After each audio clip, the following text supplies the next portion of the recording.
All right, everybody, welcome back once again to Inside the Matrix. And today we're bringing back someone who is an awesome guy, a thought leader in the truth world, as far as I'm concerned. He's an author, he's a software engineer, and he does a lot of stuff. And I love the way his brain works. So please welcome James True back to the show. It's been a couple of years. Welcome, James. Hey, Jimmy, great to be here. Thanks for having me back on. Yeah, it's great. I follow you on Instagram and enjoy your posts on there. And so I urge people to find James on Instagram too, and as well as your website. We'll also announce that later. jtrue.com, is that correct? Yeah, that's right. Yep, Yeah. yep. We used to be able to share each other's work on Facebook, and those days are gone now. So yeah, Instagram. I'm surprised I'm still on that platform. Yeah. I know. It's funny. I posted one of my music videos on Vimeo. It wasn't even public. I just posted it on there just to kind of save it. Right. And within, I don't know, a few hours, they sent me a nastygram saying, "We've deleted your video for violating our community standards." Just cracked me up. But that's the way it is. That's the kind of crap we have going on these days. And the info wars, the information wars. And what I'd like to ask you about first, because I know you have some insight into this, is that the dark side has pretty much infiltrated everywhere. From of course they started the banking system and all the financial system, but the governments, the institutions, the religions, the political organizations, you name it. But it also includes a lot of the so-called alt media or alt-right media or just alt thinking media. You've also gone into all those areas and infiltrated as well. So that makes it really tough for a lot of people, especially if they haven't been around for a while and they're just starting to see that things maybe not are quite right out there to discern. So what are your thoughts on that? I think that if we look at this game like real estate, in order to occupy the territory of your mind, they need to occupy as much of the real estate that's inside your mind as possible. And so this really just comes down to just buying properties. The properties are going to be anything that has access to your ears, to your fashion, even to what you consider right or wrong around you. And the infiltration happens simply in just owning those avenues of communication. The communication itself that's on the avenue doesn't even really matter that much. It's not really that they have to necessarily focus on stopping what words are being said as much as it's just controlling that real estate space where you will be building something on top of. As long as there's control over that space, then there is control over your mental landscape, which is really how the Hegelian dialectic limits you, is simply by setting the goalposts between the extremes. And that's enough for most people to kind of opt in, automatically subscribe to the message that's being told to them. And most people, that's all the calories they have right now. So those are the calories they're going to commit, and they're going to end up believing whatever fits within those two goalposts, because the person that owns the real estate was smart enough to buy that land when they could. Yeah, I like the way you refer to it as calories, because it's just energy. It's basically energy, Yeah. and everybody has a certain amount, and that they will dedicate towards just living. Mm-hmm. Doing their jobs, making money, paying bills, raising children, having a family, or all the different activities, social activities that people do. Plus, all of us wasting our time on social media, but. I don't think it's always a waste of time. I think we can learn a lot. I basically get most of my news from social media of one kind or another. So in that sense, it's good. But everybody has to decide for themselves how much energy they want to put into, finding out what's really going on. And then how do people make a difference, though? I mean, it appears that it's so insurmountable. To me, I always felt like the only way we're going to make a change is just by raising people's perceptions, and then having them just say, you know what, we're not going along with this bullshit, and Mhm. just following through on that. But how do you see that? I think that we'll end up giving up if we're not willing to be honest about exactly how much influence we do have on the environment around us. And we'll kill ourselves if we think that we're going to have to open this mind or change this opinion. We'll find a much better progress if we can sit in the idea of simply making something expensive or affordable to happen in our presence. I call this rule the 40% rule, which is that at no point should you be investing more than 40%, especially in these any kind of news stories, but in any sort of investment opportunity, in any sort of life force giving operation. It becomes very important that you set a limit to the amount of plasma you're willing to spend from your own life force.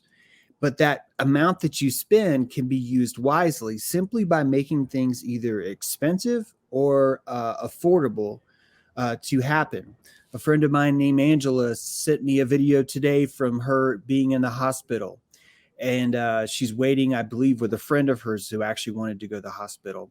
The security guards are coming and they're escorting Angela out.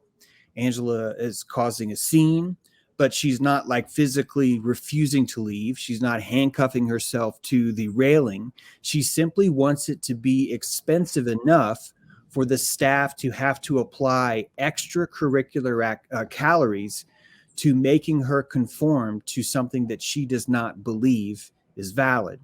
So sets her intentions, decides I can spend 350 calories right now. And she says that by resisting and by watching the fiasco play itself out. Angela doesn't need to fix the hospital. She doesn't need to close down the place. She doesn't need anyone to all of a sudden have even a different impression about whether they're right or wrong. None of that. All she simply has to do is just to apply that slight pressure of calories while still maintaining her center. If everyone was doing this, and I think a lot of us are, we see this especially in the YouTube.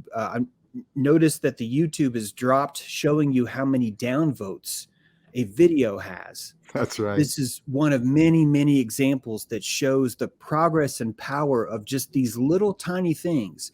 Making things expensive like this ends up being contagious to everyone in the hospital around Angela. Even though Angela didn't get to see and watch the effects of that because she was dragged from the premises, she can feel comfortable going to bed that night knowing that the people that experienced that in the hospital have actually benefited and had a constructive experience from watching her sacrifice those calories today, right now, in that place. Oh, that makes a lot of sense, because we sort of live in a monkey see, monkey do reality here, where if people see someone else doing something, they feel a little bit more like they have permission to do it, or Yeah. they should do it, or possibly consider doing it. And it's amazing that that's really the way it is, but it is, in fact. So we need more positive examples like that. And Yeah. I myself, a lot of people say that, protesting is useless, and the governments just ignore it, which they pretty much do.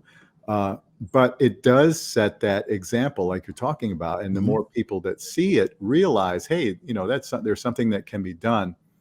And I've always felt non-cooperation on a mass scale is just so incredibly powerful. If we can Mhm. get to that mindset, where they set out the mandates, with the new whatever the jibby jabby of the day is, or the new incredible fast spreading killing disease that they decided to come out with.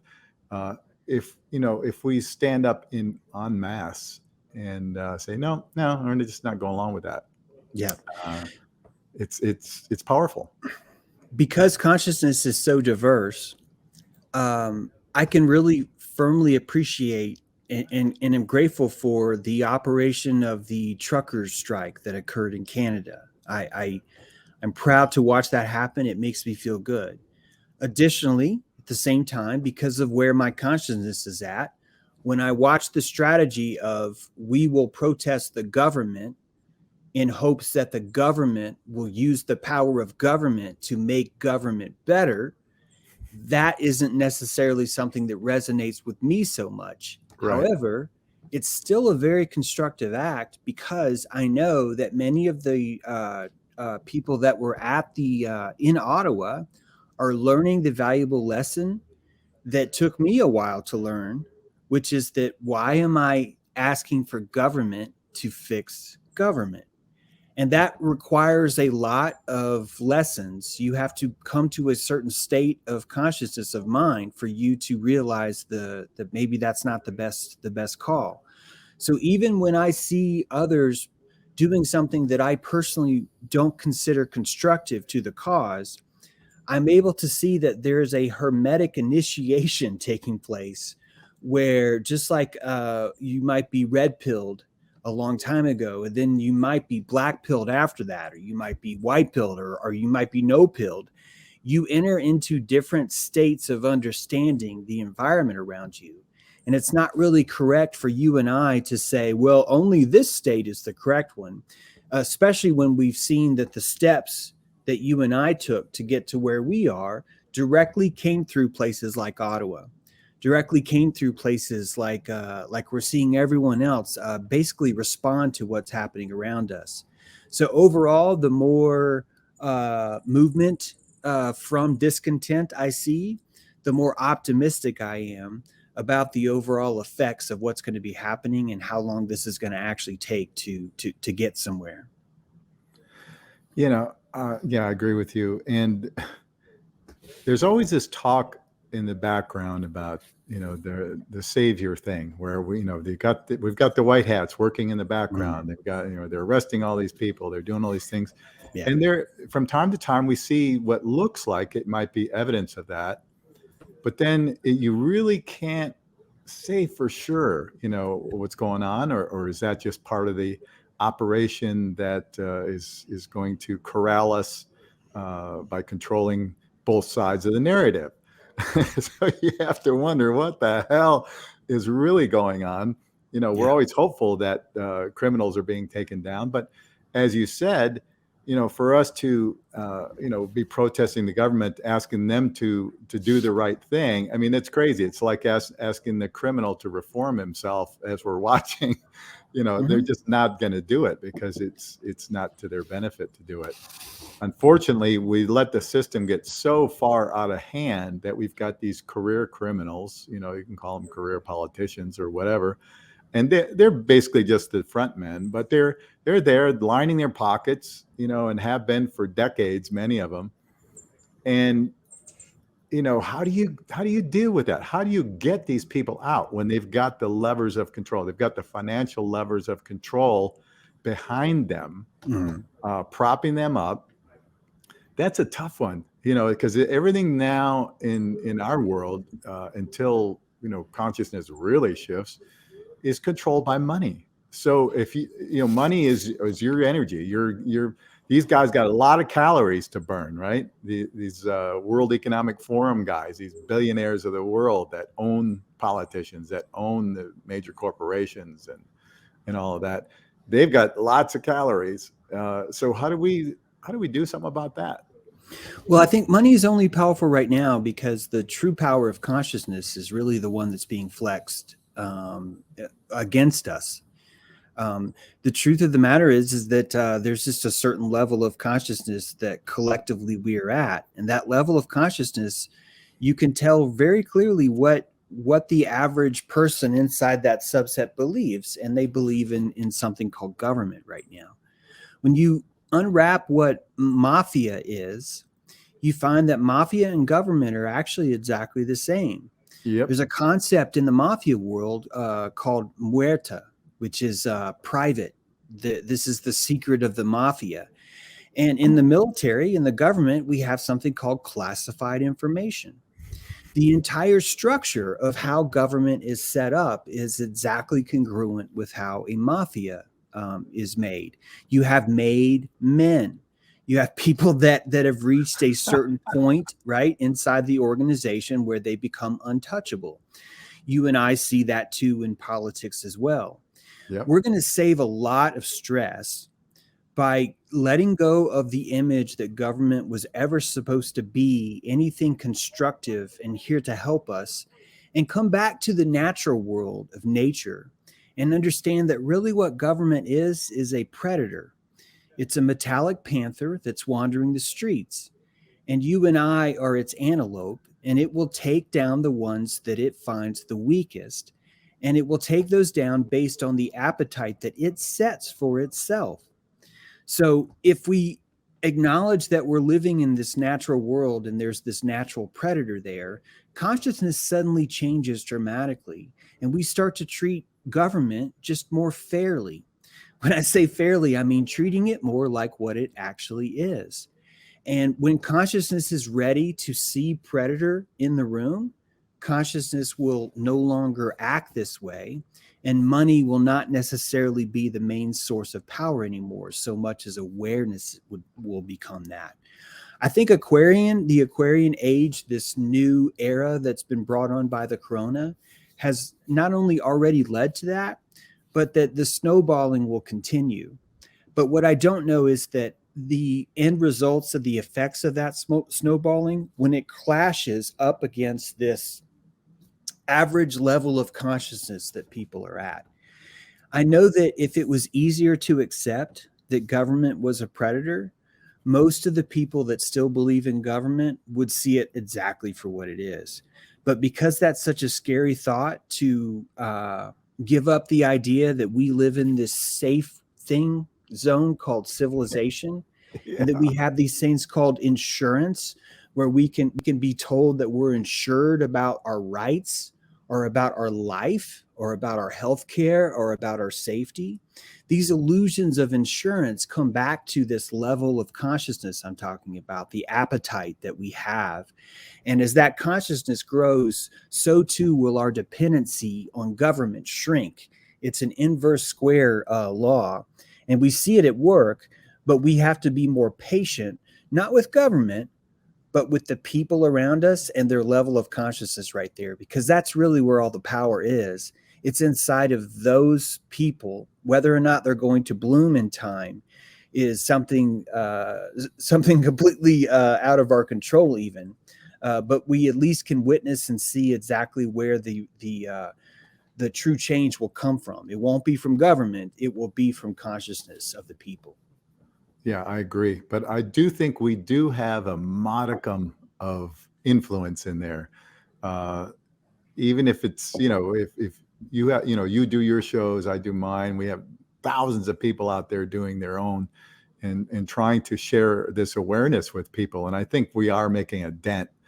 I think it's obvious we're making a dent because they try and, censor us, knock us down every time they get a chance to. And so I find that interesting. So they wouldn't bother with us. Everybody would just laugh it off if it wasn't a threat to them in some way. So that, in that sense, I think we are making progress.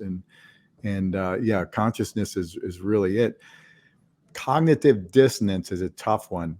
People, so much of their sense of security, their sense of self, their sense of identity is wrapped up in, what you just described as, the government nanny syndrome, I guess you could say, that that sense that the government's going to take care of us in some way or uphold our rights in some way. When we see constantly over and over again our rights being violated everywhere, you see journalists being, routed out and arrested, and anybody that dares to stand up against the deep state and has enough calories to get out there, you see them, really going after them big time. So it's an interesting game that's being played. And I sincerely hope that we do gain the ability to stand up en masse against this, because I don't think we have more than a few years before it's kind of all over. What do you think? I would think that in 2 more years, the eugenics program will stop. It'll be done, and then from there, we'll just see a different set up, a different framework being set up. One of those will be the CBDCs. Every transaction will be going through this centralized ledger system. Yeah, That will digital be, money, right? yeah, and that'll be ruled by a world court, not a local domestic court. And when you get into things like that, I don't think that we're going to find the ability to reverse out of something like that. The petrodollar is a perfect example. The petrodollar was so horrible, and yet still most of the people are resisting the idea of even dumping the petrodollar, that they're still dependent on that idea itself as saying, no, let's keep cash because cash will make me better. We're going to have that times a million once CBDCs are in place. So I think that it's a dead end for many types of consciousness that are out there that are not able to see past this truth of what the predator is. After the eugenics programs quit, things are going to calm down. They're not going to be so dramatic. And this is really going to hurt our movement a lot because about 30% of I'm just making this number up, but about 30% of the bitching that you hear now will just go away because people are thinking, I don't mind government so much, even though it is ruling my life and doing this and doing that. And the reason why they don't mind government so much is because, keep in mind, government is propping up the fantasy that we are living inside of a fort, the palisades of safety, and that life in here is easier because of government. To smash that illusion is going to leave many people in a state of discomfort. And that discomfort is not going to be sustainable for them, which is why we see it now, why they are fighting so hard for government itself. The SCOTUS case is a perfect example of this. Technically, the Supreme Court said, we don't have the right to tell you what to do with your body. Yep. And you saw half the country, or at least half the reactionaries to the country, insist and demand that the government is evil because they did not elicit their authority over their bodies. Right? So you're watching people that are claiming that they want the right to their body, angry at the Supreme Court for finally saying, I fucking not in charge of you. I'm not in charge of your sanctity. You need to go get that source somewhere else. If your state wants to have a law, let your state have a law. If your state doesn't want to have a law, let your state not have a law, right? The reaction to that, if you were living in a conscious, purely healthy, conscious state, the reaction to that would have been much more positive. It would have been like, yeah, you guys have no business even talking about this with us. Exactly. What are you doing? So it shows you the truth of how desperate people are to have this insurance, right? This magic nanny, as you called it, and with her nipple there, waiting for us to stay on the tee, basically. Exactly. And if people really understood, and I think it's coming about slowly because you see more and more people diving into history. And, with the whole Tartarian thing, the mud flood thing, all that kind of stuff is just an indication that people are questioning the past more and more. And when people fully understand that every single horrific world war or war of any kind is a direct result of their governments, not the people, never, ever, ever the people. Before it used to be the kings and queens. But now it's the new kings and queens of the corporate world, the politicians. Governments start and end every single war. They sponsor the wars. They pay for the wars with our lives, with our money, and it's a means to an end to them. So if people could understand that simple thing, that we would never have war in the world if it weren't for governments. That's just something that's just got to dawn on people because, everyday people living their lives, working their jobs, raising their families. They're not thinking about, we need to go to war over there because somebody pronounced that those people are bad. Right. Nobody's landing on our shore. Nobody has landed on our shore. And yet look what we've done. And look how we've, hey, I like the idea of being a patriotic guy, but I'm not for what we've done in the last 20 years overseas. I think it's absolutely horrific. Yeah. And we should be ashamed that we, killed millions of people, dislodged millions of people, disrupted the lives of people. For what? For what? Yeah, we've invaded a foreign soil every 15 months since World War II. And out of those, 0 acts of war have been declared by Congress. Right. None. That's not a government. And more importantly, not only is that not a government, but the people that are insisting and believing that this is a government are living in denial, and they don't care how many people die in order for them to continue to live in denial. And this comes from a veteran in the Iraq War. I wanted to believe in this just like anyone else did, but it's not true. It's just not true. There's a show I did a few weeks ago where I just added up the number of people that were killed in the Bible, both by Satan and by God. And the rough estimate, you could argue this, but the rough estimate's 25 million, like roughly 25 million. And to look up the amount of people that government has killed, it is closer to 1.6 billion. 1.6 billion people have been killed compared to the most evil threat that we've ever had the story of, Satan himself, and the most vengeful God who literally killed the entire planet in the Old Testament. I'm just talking about the principle that Yahweh was trying to make a better man and had to reset humanity several times. That those two supernatural forces were not even in the 10% range as to how many people government has killed. And it's always been in the name of safety, in the name of patriotism, in the name of spirituality, in the name of the fatherland, whatever it is, it's always an excuse. It's for your own good. Yeah. We're doing this for your safety and your goodness. That's always the cry, right? And that shows you the level of consciousness that someone is willing to hold on to that illusion, even at the cost of innocent lives, because it makes them just feel better. Just makes them feel better. That's where we're at. Many are breaking out of this. I'm very optimistic about it too.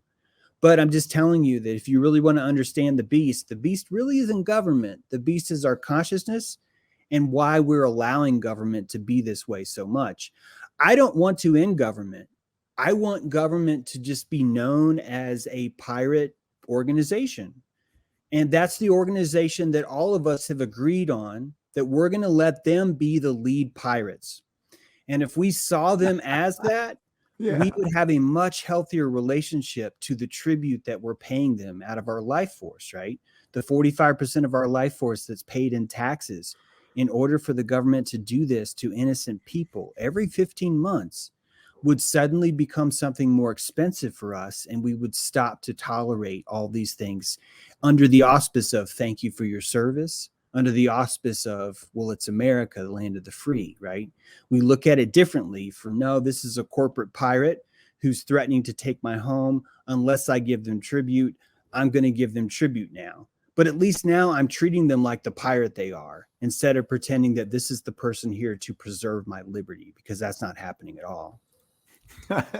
Boy, that is so true. And I don't want to give people the impression out there that we're anti-military or anything like that, because we're definitely not. I am definitely not. I am really respectful and admire military people who are willing to stand up for not only our country, but our rights.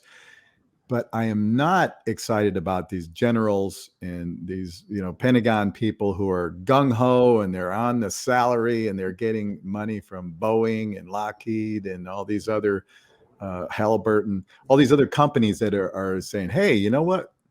We could really use another war. Profits are getting a little thin this year. We've only made a few billion. We really need to expand that out there. And so it's these guys that are supposedly running that military show that are the traitors to humanity.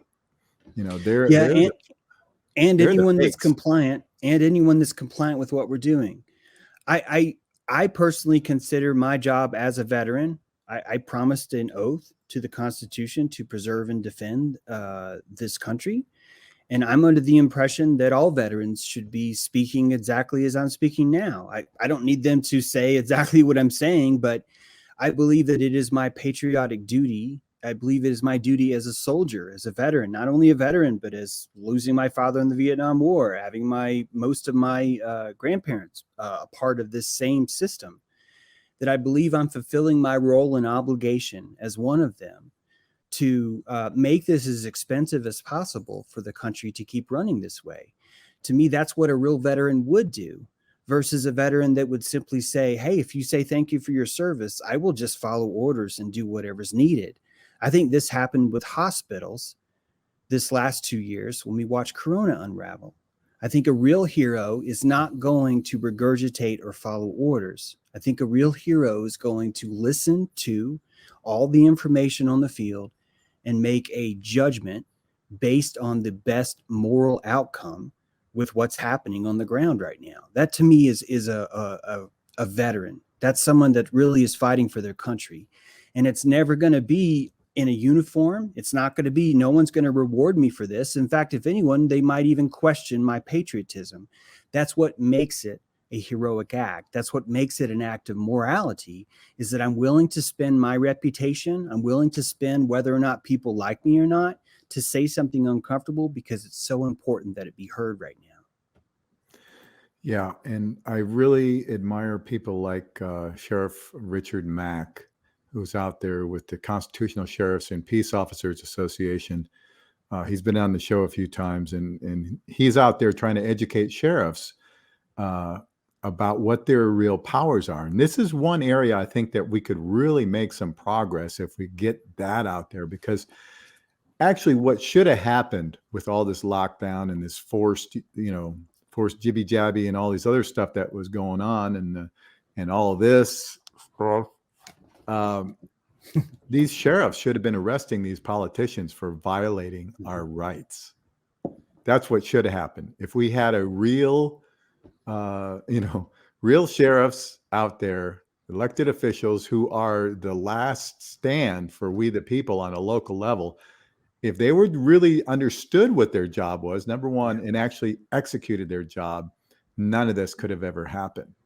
So I think that's one area that, we're making some progress. I attended a rally here a few weeks ago with a bunch of those sheriffs, where a bunch of them were from Texas and Arizona. And that's what they were talking about. And said, you know what, we didn't really know what we were supposed to do. There's always been the traditional, follow the politicians, whatever they kind of tell you, and then keep law and order, as much as you can, and try and arrest the murderers and the thieves, but they were not educated as to what their true role in the Constitution is, and that's to uphold the rights of the people above everything. Of course, yeah, they're supposed to, arrest criminals and keep the peace and all that kind of stuff as well.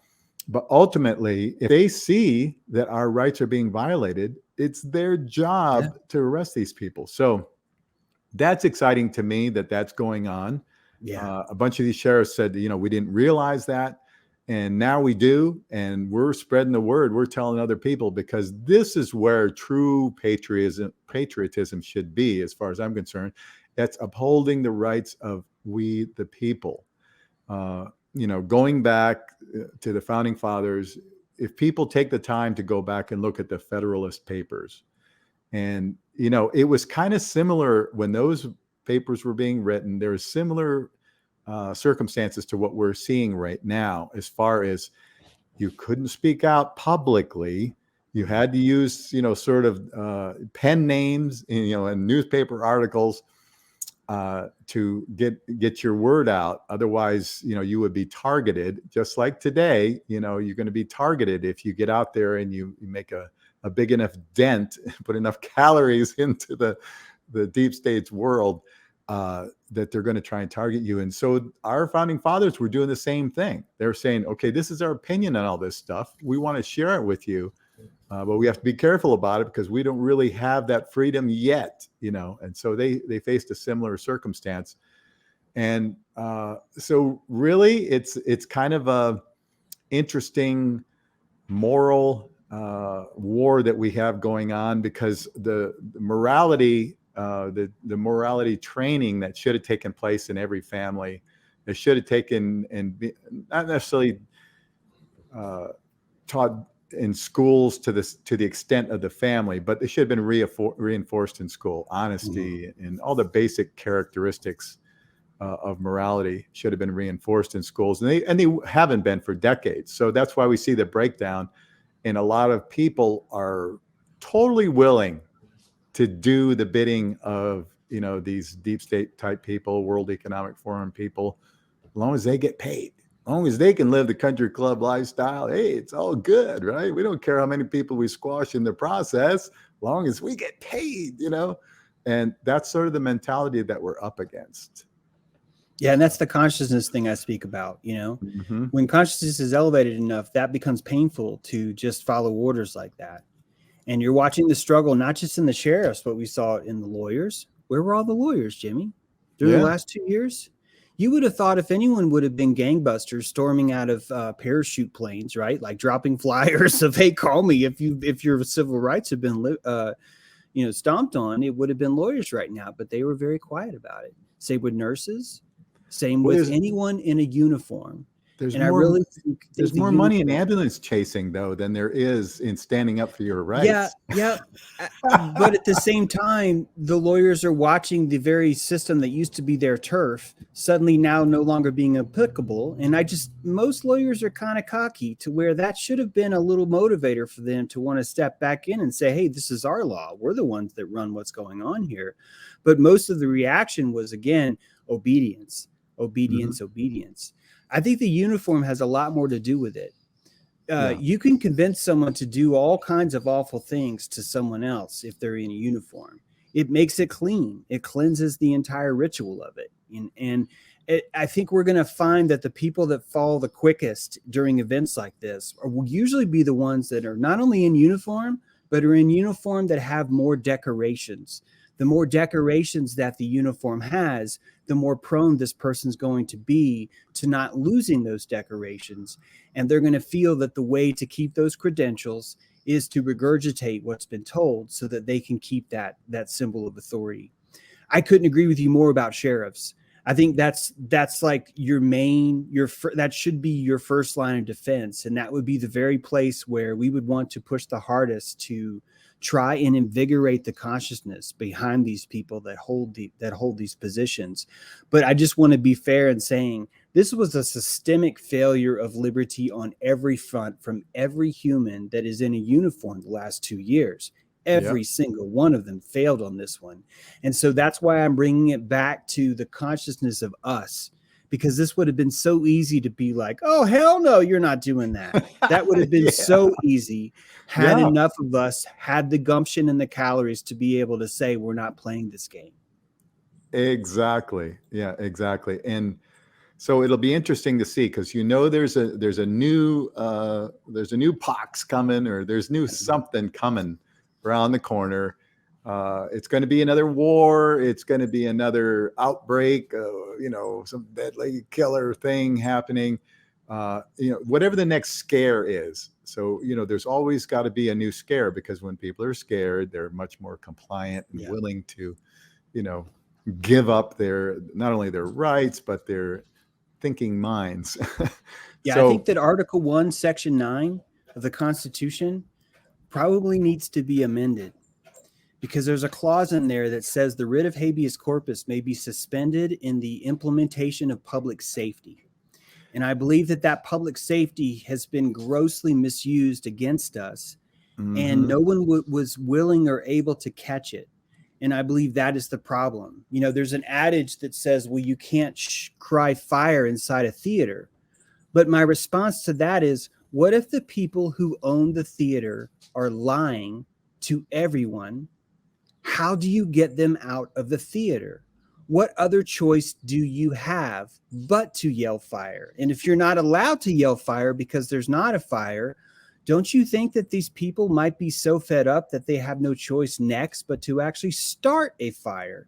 because at some point people are going to have to get out of the theater because people are dying, because people keep putting money back into these tickets and sticking their ass back in this seat and pretending that two professional wrestlers are enough choices for 250 million adults to make an informed choice about who should be running their government. That is just pure bullshit to Yeah. even think that that system could even be valid. Jimmy, we have more choices when we buy soft drink, right?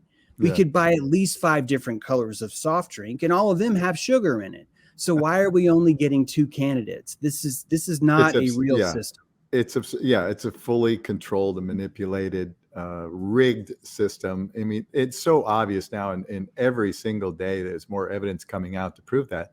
But you've got, the dark side has done their homework. They've infiltrated every aspect of control systems. They got their judges in the judicial system. They got their attorneys. They got their politicians. They got their people in the science and so-called medical community that are going to say, yeah, whatever you say, we're going to do it because we got paid. We got our money. We don't care. And that, again, that's the moral breakdown in society that we've seen. Let me change gears on you because I've never heard your opinion on this, but I wanted to ask you because I love the way your mind works. Let's talk about extraterrestrials or intradimensionals or things like that a lot of people are discussing now too. Even our government is coming out and saying, yeah, there's some weird shit out there. And of course, they're going to do the Disney trick on it, and just make it the old Disney fantasy world. But what are your thoughts on that? Because a lot of people are out there talking about galactics helping us, other races of beings that are not from here, all that kind of stuff. I have this concept of how consciousness works, and I refer to it as aperture, and that most of your systems inside your brain are using dopamine or melanin to either throttle or break reality, how it renders to you in your eyes. Basically, it's coming through your amygdala. Your amygdala is asking your body, hey, are you going to freak out if I render what's in front of you right now over here?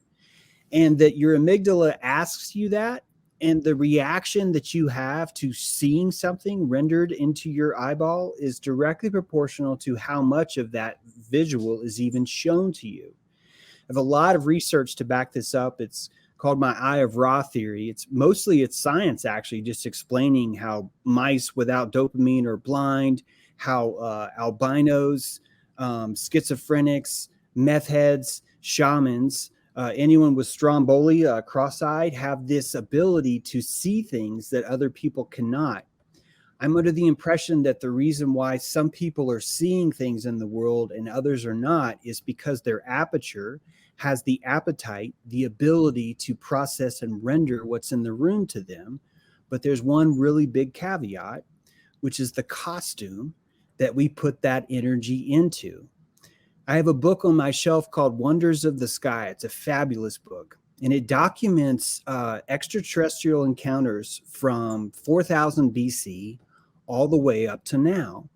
And one of the most fascinating things about how this book works is that as you move through time, as you advance from 4000 BC to 1000 BC to 200 AD to 1000 AD, you're noticing that the costumes that the energy is wearing changes in direct relation to the level of technology that is in the communal consciousness at the time.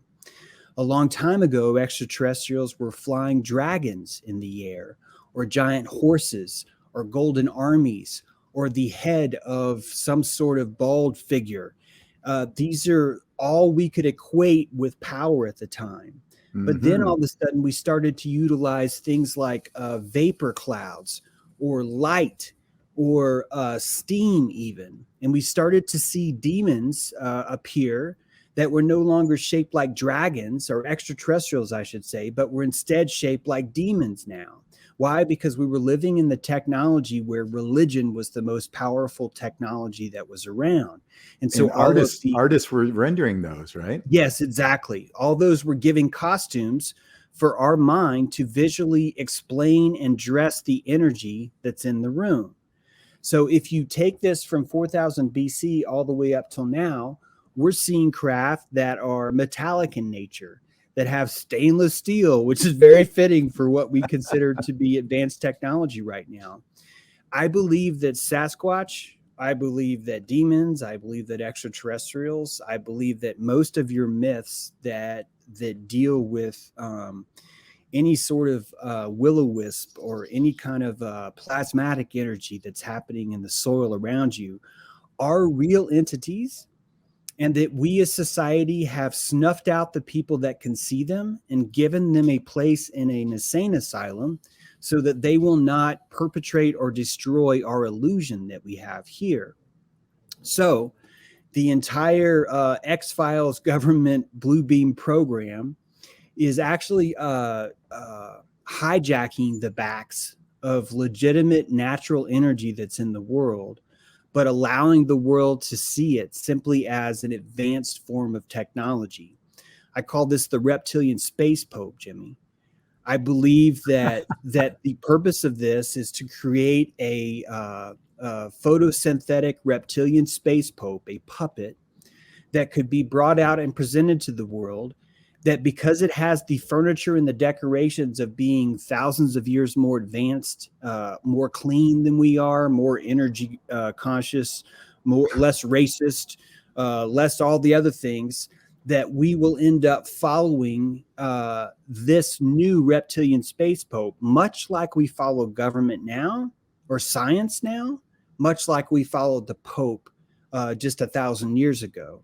It will be the new center of power, and that power will be invigorated by the consciousness itself that doesn't want that power for themselves. So I hope that I'm explaining this as best I can, because I want you to know that it's both real, but also manufactured and manipulated to look in a certain way, because they know that that's easy enough to kind of steer our eyes into that pattern. Hence shows like X-Files, right? Really, all those shows were just thrown down our necks because they were trying to set the stage for what this kind of energy could only be seen as, what kind of costumes it would have to wear at this point. I love that. Yeah, I that makes a lot of sense. I can totally see that happening. You know, we got the Star Trek out there, Deep Space Nine, all these different things that are even Sputnik, right? Even the satellite race, which I'm pretty sure was actually pretty fraudulent. What I mean is that all of a sudden you had a science fiction book that was explaining how a satellite would work. And 3 years later, you now have broadcasts on every newspaper. Oh my God, the Russians are if we don't get a satellite up before them, we're in a lot of trouble. And it was this promise, this push that both of us have to do it. I think that you're looking at a uber power, something that operates outside of countries, utilizing the separate flags of countries to instill the same lie, but no one would believe it because they think, well, if we were lying, the Russians would tell on us. And people in Russia are like, well, if we were lying, the Americans would tell us. When actually that's not what would happen at all. We would invigorate each other's lies, because these are necessary tools in order to keep us ahead. So I'm not saying all these things aren't true. I'm saying that all these things have been dressed in a very specific costume by government, because that's one way that they can control the narrative. And, yeah, and sure, just give us a new and improved flavor of the New World Order by bringing out this reptilian super advanced reptilian space, God from heaven, or whatever. And they're already setting it up. He's shorter than we are, so he's not too intimidating. He's a vegetarian, so he doesn't eat meat. He doesn't have sex vegan, organs. right? He's going to have to be a vegan, though. He has no sex organs, so he's not going to take our wife. He has no hair. He has no style, basically. And so he becomes the perfect vehicle. He kind of looks like a sleek butler, right? So he's clean. He operates off light. He's photosynthetic. He doesn't even poop. He's like the cleanest thing you could have in your house. Of course, he's going to be our reptilian space pope. Of course, he's going to tell me how dirty my carbon footprint is, right? And of course, there's no one could ever question him because, dude, he's 3,000 years more advanced than you are. right? Yeah. That's what we'll be told. And so the authority will simply change from this who, right, from Fauci into the reptilian space pope. I legit think that that will be happening. And I think when that happens, that will be there's a convergence of this consciousness war is real, and that these people know that maybe people like you and me, just to illustrate what I mean, that there's certain people that they're not going to be able to fool. These people have just reached a certain level of consciousness where this stuff's not gonna work. Project Bluebeam is not aimed at people like you and me. It's aimed at these lower consciousnesses that would simply become obedient because of the pressure of the propaganda that's being instilled on them. That will end up being a product in the end. That product will be the smart city. These will be the people that will insist on living inside the smart city. And I think at that point, you'll see this weird ass transhumanism thing happen where the city itself kind of becomes a living creature, where all the humans are kind of like drones. Not kind of like, the humans that are in the smart city are basically drones serving that queen. The queen itself is software, right? The Borg. It's the Borg. Yeah. Like legit, that will happen. And you and I are going to have this weird moral conundrum, because we're going to notice that there are people that we considered our friends that want to join the Borg, that have a free desire and will willingly want to go. And that if you and I try and stop them, they will not be able to survive outside of that hive. And we're seeing that already happening now. You're watching that already happening now. The chemtrails are part of that exact same program, because the aperture of the sun is actually giving us information. And the corona opens the fifth sun. It actually sends more information directly to us. And that becomes so painful that people even lose their sense of taste. They cannot handle this new information. What I'm telling you isn't even a new idea. Look at Aztec civilizations. Their second, third, and fourth suns were the exact same way. That the information that was being broadcast through that sun was so intense that mass deaths were a result of that, because people just could not handle this kind of life outside the matrix. So they actually have to build a matrix, one which they're literally blocking the sun out of the sky in order to feel more comfortable, in order to preserve that more perfect union of insurance inside the palisade of civilization. Yeah, that could explain why Bill Gates has always been talking about blocking the sun. You know, we got to get those chemtrails up there. And I always found that interesting that, you know, inside of all these patriot movements and everything, there's not much talk about the chemtrails. Why don't they talk about that? Why doesn't one of these former or even active military guys, why aren't any of them talking about it? Because they're doing it. You know, obviously they're doing it. They're looking the other way. And, you know, who knows what kind of pathogens they're throwing at us besides the nano aluminum, the barium, the strontium, all the other crap that's in it. And that's also now in completely in our food supply everywhere in the soil. You know, we're inundated with it. We're inundated with this nanotechnology and everything else. It's going to be tied in with 5, that letter. And, you know, I think was that backwards? There you go. Nice. Was that right? It was this way. That was a good one. Yeah. So, you know, it's all tied in with that. You know, this is nasty stuff that we got going on here. Well, this is a curveball. I actually think that chemtrails could be, I'm saying could. Okay, before I say this, let me say, if you really wanted to poison the atmosphere, I don't think flying a plane over the busiest city in the world during the middle of the day is the best way to do it. I would think that you would tap into the Gulf Stream, just like any weather front that spreads across the land. You would simply offload your injection in the Gulf of Mexico in the air and allow that aerial spray to spread. And maybe that's already happening. Could be. But I'd like to put forth a kind of weird idea, because I just want people to have a little bit more faith in humanity and in human consciousness. And that idea is this. The most effective form of advertising that's ever been invented is called skywriting. It's always been considered skywriting. If you want to send a message, you hire a skywriter.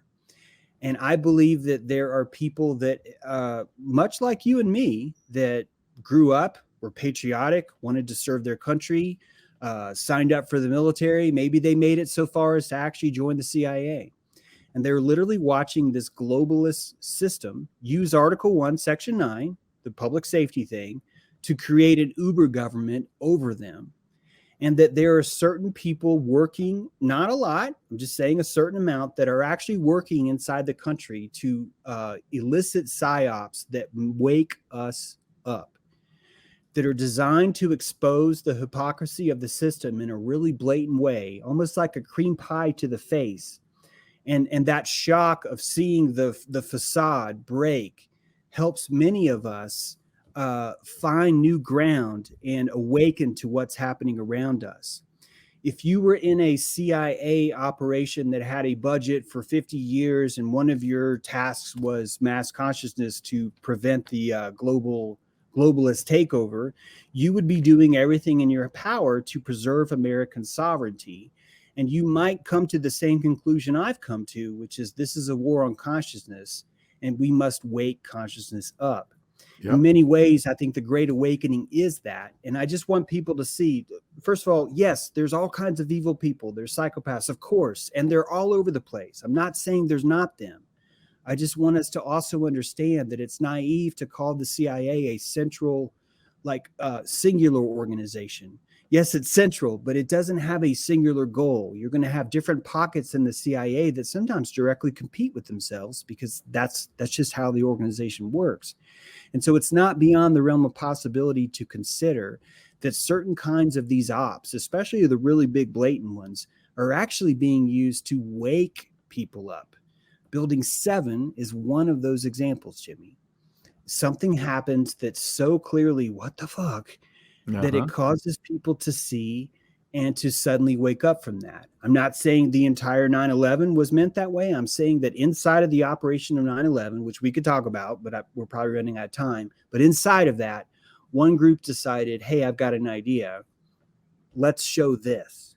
And the Building 7 was part of that Masonic sacrifice. It's showing you what's happening, knowing that only a certain percentage of people will even see this, but that the percentage of people that saw this will find so much strength in seeing the facade that it will help consciousness bloom. And it has. It's definitely helped that way. That's why YouTube's had to cut off the downvotes. That's why I've been shut down 7 times this year. In 1 year, I've been shut down 7 times. And the reason why is because of Building 7. The reason why is because of Waynell Sexton. The reason why is because how ridiculous these stories keep getting worse and worse every time, that you have no choice. Some of us have no choice but to finally just say, fine, I'll get up. I will wake up. And that's where we are right now, I think. Yeah, I think that point is definitely well taken. And we see the theater of the absurd everywhere. I mean, just look at the actor that's playing Biden. I mean, that's so obviously not the original Biden. I don't know who this character is, but he's doing a great job of just totally destroying that whole political narrative that he represents, right? Yeah. So that seems really logical to me. I mean, that it's obviously not the original Biden, and he's so obviously inept and not capable, and not, he's just on the verge of, just everybody saying, oh, screw this is ridiculous, and this idiot's got to go. He's not quite there, but he's to the point where everybody's going, what the fuck is this bullshit? It is crazy. And then you've got these other characters like Pelosi, who's just hammered most of the time, and she gets on the news and she's talking about all this and that. And I never told my husband about insider trading, even though what I knew was coming would benefit us to make millions of dollars in the stock market. It's the theater of the absurd. And I hope enough people are seeing that aspect of it. We're making it more and more expensive to keep this government teat in your mouth. Yeah. And this is coming from McCain. This is coming from Reagan. This is coming from both sides, right? Oh, yeah. From every side has had this absurdity that's really helping us wean ourselves off this government teat and finally say, this isn't even milk, guys. This is like urine mixed with bleach. We should not be doing this at all, right? Yeah. Yeah, absolutely. Well, James, I want to tell you, I've thoroughly enjoyed our conversation. I hope all of you out there enjoyed it as well. I'm sure you have, many of you at least. And of course, I do try and read the comments. So if you do have comments and criticisms, compliments, criticism, whatever you got is fine. All I ask is be civil, because if you're a person that's out there that just wants to hammer other people, you have no constructive things to say, don't bother, just don't bother. That's all I got to say about that. And we do have a no tolerance policy for that kind of thing. So if you want to, just lay out some bullshit in the comments, well, it's just not going to last very long. But anyway, James, thank you so much for sharing your wisdom with us today. As always, we appreciate you, and we'll check back with you in a few months. It's going to be interesting to see after the charade of the selections in November how that goes, right? Yeah. That actually should give us some kind of an indicator of where we're at, don't you think? Yeah, how they really have to react to us. Yeah, I think the big change will be, like I said, again, it'll be in 2 years, but that World Economic Forum was a 5-year plan, I think. And I think after those 2 years are over, I think it's going to get really weird at that point. So yeah, it'll be interesting to see how this pans out for sure. I just hope until then, as many human flowers as can open up, right? And start pollinating this world with some rationality. That's what we need the most right now. So. Absolutely. All right, James, thank you very much. I appreciate you, and everybody else out there. We'll see you inside the Matrix.